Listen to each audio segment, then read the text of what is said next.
গরমে রক্তের সংকট মেটাতে তৎপর উত্তর দিনাজপুর জেলা প্রশাসন। স্বেচ্ছাসেবী সংগঠন ও নার্সিংহোম কর্তৃপক্ষদের নিয়ে বিশেষ বৈঠক করলেন জেলা শাসক। বুধবার জেলা প্রশাসনের আয়োজিত এই বৈঠকে উঠে এলো রক্তদান শিবির বাড়ানো থেকে ব্লাড ব্যাংকের পরিকাঠামোগত সমস্যার কথাও তুলে ধরা হয়েছে। বৈঠক শেষে এক স্বেচ্ছাসেবী সংগঠনের প্রতিনিধি জানান, আজকে খুব গুরুত্বপূর্ণ বিষয়ে আলোচনা সভা ডেকেছিল জেলা প্রশাসন। জেলা স্বাস্থ্য দপ্তর, মহকুমা শাসক ও জেলার বিভিন্ন আধিকারিকরা ছিলেন। মূলত যেসব স্বেচ্ছাসেবী সংগঠন দীর্ঘদিন ধরে রক্তদান শিবির করে চলেছে তাদের নিয়েই বৈঠক।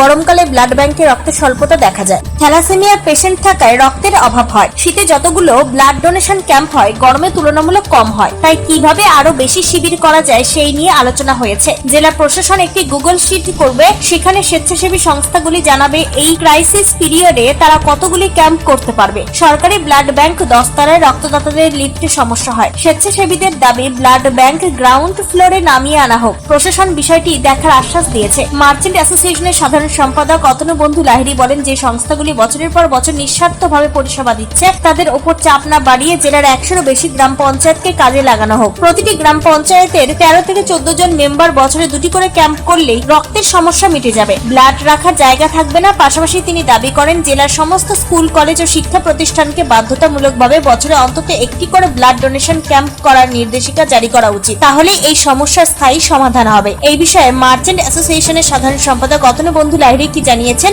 শুনুন। আজকে খুব একটি গুরুত্বপূর্ণ বিষয়ে আলোচনা সভা ডেকেছিল আমাদের উত্তর দিনাজপুর জেলা প্রশাসনের পক্ষ থেকে, এবং সেখানে জেলা স্বাস্থ্য দপ্তর ছিল, মহকুমা শাসক ছিলেন এবং আমাদের উত্তর দিনাজপুর জেলার বিভিন্ন আধিকারিকগণ ছিলেন। তৎসহ যাদেরকে নিয়ে মিটিং, যে সকল স্বেচ্ছাসেবী সংগঠন আমাদের উত্তর দিনাজপুর জেলা যারা ক্রমাগত দীর্ঘদিন ধরে স্বেচ্ছায় রক্তদান শিবির অনুষ্ঠিত করে চলেছে তাদের নিয়েই মূলত বৈঠকটা ছিল।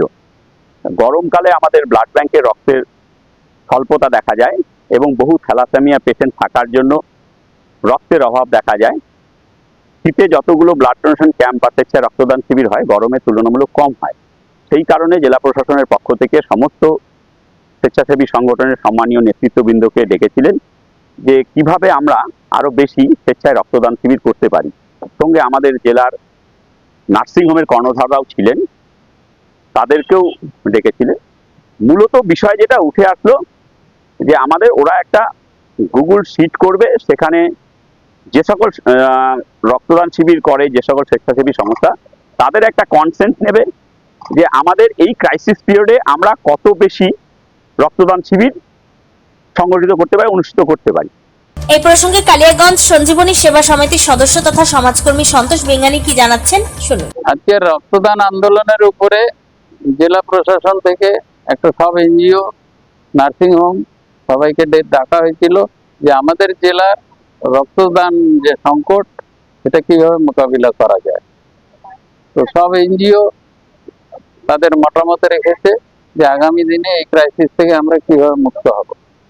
উত্তর দিনাজপুরের রায়গঞ্জ থেকে নিজস্ব প্রতিনিধির রিপোর্ট, টাইমস 14 বাংলা। আরো নিত্য নতুন ভিডিও পেতে এবং তথ্য জানতে আমাদের ফেসবুক পেজকে লাইক ও ফলো করে রাখুন। সেই সঙ্গে টাইমস 14 বাংলার ইউটিউব চ্যানেলকে সাবস্ক্রাইব করতে ভুলবেন না।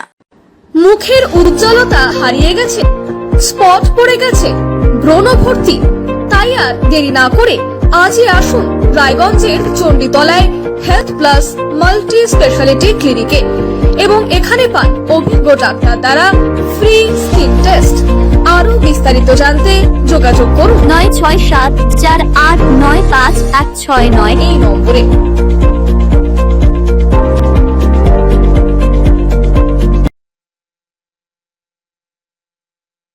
আজ তোমার বিয়ে, সাজলো নতুন সাজে।